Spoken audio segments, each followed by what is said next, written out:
चले थे साहब कुरान बदलने, चले थे कुरान की 26 आयतों को निकलवाने। कसम खाया था कि मैं इस कुरान को बदल के रहूंगा। मैं जितेंद्र नारायण सिंह हूँ। आज से 1.5 साल पहले मैं वसीम रिजवी हुआ करता था। मैंने इस्लाम की कट्टरता को नकारते हुए घर वापसी की, आस्था के साथ में सनातन धर्म को कबूल किया। मुझसे इस्लाम के मानने वाले अब दुश्मनी रखते हैं, क्योंकि मैंने भगवान श्री राम के मंदिर अयोध्या में बनना चाहिए इसके लिए हलफनामा दिया। सुप्रीम कोर्ट में कुरान की उन 26 आयतों के खिलाफ मुकदमा दाखिल किया जो सनातन धर्म के मानने वालों को काफिर कहती है, उनके जीने के अधिकारों को छीनती है। उसके लिए आवाज बुलंद की। इसलिए कट्टरपंथी इस्लामिक संगठनें मेरे सर को काटने की कीमत लगाने लगी। दाऊद इब्राहिम के गुर्गे मुझे मारने आए जो दिल्ली में पकड़े गए।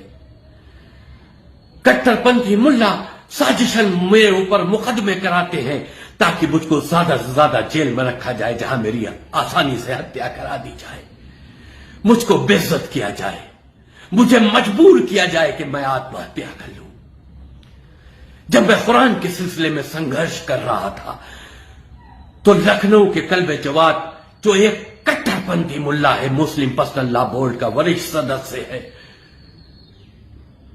इस्लामिक मदद से चलाता है, कश्मीर के आतंकियों को फंडिंग करता था। उसने साजिश करके मेरे एक ड्राइवर को, जो मुसलमान था, तोड़कर उसको एक मकान देकर, लाखों रुपए के इनामात देकर, उसको एक पल्सर मोटरसाइकिल देकर, महीने की एक अच्छी रकम निर्धारित कर उसकी बीवी से मेरे खिलाफ एक रेप का मुकदमा लिखवाया, जिसमें यह कहा गया कि मैंने तीन बच्चों की अम्मा से बलात्कार किया 6 महीने पहले। ना कोई मेडिकल, ना कोई सबूत। उसकी जांच सादतगंज के कट्टरपंथी दरोगा SM जैदी को दे दी गई। SM जैदी जो मुझसे धार्मिक दुश्मनी रखता था, मुख्तार अंसारी का भी करीब है। पुराने लखनऊ में जो मुख्तार अंसारी ने प्लाटिंग की है, वहीं पे एक प्लाट पर मकान खरीद कर रह रहा है। जब मैं सनातन धर्म के लिए हरिद्वार जेल में था तो इसी दरोगा ने मेरे परिवार की औरतों को घर से मेरे निकालकर उसमें ताला डालकर चाबी थाना सादतगंज में रख दी थी, जो आज भी वहीं है। मैं बेघर हो गया, मैं नहीं डरा। मैं हत्या करने की धमकियों से भी नहीं डरा, लेकिन आज मजबूर अकेला हूं, अनाथ हूं, क्योंकि मेरी बात कोई नहीं सुनने वाला। मेरे खिलाफ जो फर्जी मुकदमा लिखवाया गया, मैं सनातन धर्म के सभी संगठनों, महामंडलेश्वरों के दरवाजों पर गया, उनसे कहा कि भाई मेरी उच्च स्तरीय जांच करा दीजिए। पुराने लखनऊ की पुलिस अपने ऊंचे अधिकारियों को गुमराह कर रही है, उनके दबाव में है, निष्पक्ष जांच नहीं हो रही। CBI से जांच करा दिए ताकि दूध का दूध, पानी का पानी हो। उन मुल्लाओं को भी बेनकाब किया जाए जो सनातन धर्म के लोगों के खिलाफ नाजायज साजिश करते हैं। लेकिन हालात बद से बदतर हो गए। मेरे खिलाफ फर्जी मुकदमों में चार्जशीटें भेजी जा रही हैं। चौक से भेजी गई, थाना चौक से भेजी गई, थाना शहादतगंज से भेजी गई। अब तो मुझ पे गैर जमानती वारंट लेकर मेरे घरों की कुर्की की नौबत आ गई है। मैंने बहुत दुखी मन से देश के राष्ट्रपति महोदया से अपील की है, इच्छा मृत्यु के लिए पत्र लिखा है कि मुझे अनुमति दी जाए, क्योंकि मैं बहुत डिप्रेशन में हूं।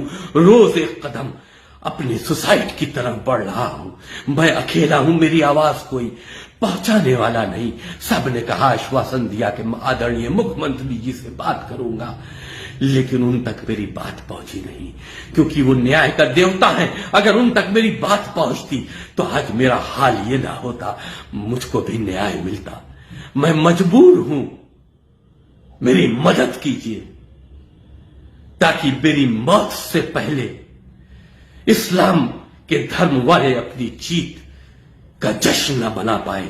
मैंने एक डिटेल वीडियो सोशल मीडिया पर अपने दुख दर्द के साथ जारी किया है कि अगर मैं मर भी जाऊं तो मेरा दुख दर्द सनातन धर्म का हर इंसान समझे कि मैं किन परेशानियों पे और किन मजबूरियों में था।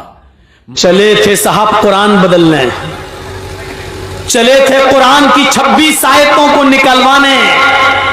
कसम खाया था कि मैं इस कुरान को बदल के रहूंगा, इस कुरान को चेंज करके रहूंगा, इस कुरान को हटा के रहूंगा, 26 आयतें उसकी निकलवा के दम लूंगा।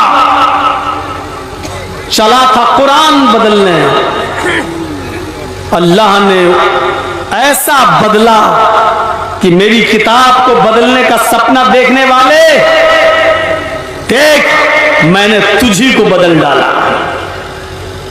तेरी औकात क्या है कुरान को बदलेगा? तू 26 आयतों की बात करता है। तू अगर मरने के बाद 26 मरतबा जिंदा होकर 26 मरतबा भी मरकर 26 मरतबा भी जिंदा हो जाए, और 26 मरतबा जिंदा होने के बाद भी अगर ये चाहे कि हम 26 आयतें बदल दें, तो 26 आयतें तो बहुत दूर की बात, कुरान के 26 लफ्ज भी नहीं बदल सकता। और 26 लफ्ज तो बहुत दूर की बात, कुरान का एक नुक्ता भी इधर से उधर नहीं कर सकता। अल्लाह ने ऐसा बदला कि वो बेचारा एक मंदिर में जाके शरण लेकर हवन करते हुए पूजा कर रहा है और अपने माथे पर टीका लगा रहा है, और उसने भी ये साबित कर दिया कि अब हम पूरी तरीके से बदल गए हैं, अब इस्लाम से हमारा कोई ताल्लुक नहीं है। लेकिन जिसने अपने आप को पूरी तरीके से बदल लिया, आज वो ये समझ रहा है कि मैं बदल गया, आज वो समझ रहा है कि मैंने इस्लाम को छोड़ दिया, आज वो ये समझता है कि मैंने पूरी तरीके से चेंज हो गया।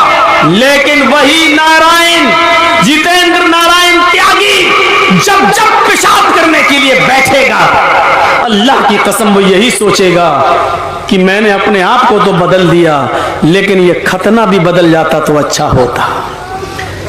ये मेरे नीचे का हिस्सा, मेरी नीचे की मशीन भी अगर चेंज हो जाती तो अच्छा होता। वो अपने आप को गालियां देगा कि हमने सबको बदला, अपने आप को बदल दिया, यही नहीं बदल पाया मैं। मोदी जी को फोन कर रहा होगा बार बार, दुनिया में कहीं भेज के हम ये खतना बदलवा दो, ये सही करा दो। और हुकूमत की तरफ से फोन जा रहे होंगे फ्रांस, जापान, ऑस्ट्रेलिया, लंदन, कोई ऐसी सर्जरी निकालो कि उसका खतना सही हो जाए, जैसे इंसान नॉर्मल तरीके से पैदा होता उसी उस पे आ जाए। लेकिन दुनिया में ऐसी कोई सर्जरी ही नहीं है। शायद दूसरे मुल्कों के लोगों ने फोन पे कह दिया होगा, मोदी जी जैसा है वैसे ही रहने दो, अगर सर्जरी करवाई तो पूरा का पूरी की मशीन गायब करना पड़ेगी, फिर ये बेचारा ना मर्द ही रहेगा ना औरत, बीच वाला कहीं ना बन जाए, इसलिए उसको ऐसे ही रहने दो। अब आप देख लीजिए कि उसको अल्लाह ने कहां पहुंचा दिया। वो पूजा करेगा, अपने आप को हिंदू समझेगा, मूर्ति के सामने झुकेगा, अपने आप को हिंदू समझेगा, पंडितों के बीच में जाएगा, अपने आप को त्यागी समझेगा, ब्राह्मण से अपने आप को समझेगा। लेकिन जब वो पेशाब करने के लिए बैठेगा तो सोचेगा ये नहीं, अभी मैं पूरी तरीके से हिंदू नहीं हूं। लैट्रिन करने जाएगा तो उसकी नजर पड़ेगी, कम वक्त ये चीज कैसे बदली जाएगी, अपने आप को तो बदल दिया, ये नहीं बदल पा रहा हूं मैं। ये चीज उसको जिंदगी भर कोसती रहेगी, ये चीज उसको जिंदगी भर एहसास दिलाती रहेगी, और वो खुद सोच रहा होगा बेचारा कि ये मेरा क्या हो रहा है, ये क्या हो गया, और जिंदगी भर ये चीज उसका पीछा नहीं छोड़ेगी। इसको कहते हैं मेरे भाइयों ऊपर वाले की मार। बदलने के बावजूद भी वो ये नहीं कह सकता है कि मैं पूरी तरीके से बदल गया, पूरी तरीके से इस्लाम को छोड़ने के बावजूद वो ये नहीं कह सकता कि मैं ऊपर से नीचे तक पूरी तरीके से मैं हिंदू हूं, वो ये नहीं कह सकता है, क्योंकि हिंदू भाई हमेशा यही गाली देते हैं, मैं कटुए कटुए कटमुल्ले कटुए, हमको जिंदगी भर यही गाली देते हैं। अब इसको क्या कहेंगे? ब्राह्मण तो है, हिंदू तो है, लेकिन इसको हम कहेंगे कटुआ हिंदू। तसव्वुर करो कि ये चीज पंडितों को भी सोने नहीं दे रही है, ये चीज उसको हिंदू बनाने वालों को भी सोने नहीं दे रही है। और वो यही बहुत से लोगों ने कह भी दिया, ये हिंदू कैसे हो सकता है, इसका तो खतना हो गया, ये खतना सही कराए तब हम इसको हिंदू। बहुत से हिंदू संगठनों ने ये कह दिया है, तंजीमों ने ये कह दिया है कि हम इसको हिंदू मानते ही नहीं है। मेरे भाइयों, एक ही मंदिर के पुजारी ने न कहा है, लेकिन बहुत से लोगों ने उसको हिंदू मानने से भी इनकार कर दिया है। आने वाला वक्त देखिएगा, जो अपने बाप का ना हो, जो अपनी मां का ना हो, वो किसी और का भी नहीं हो सकता है।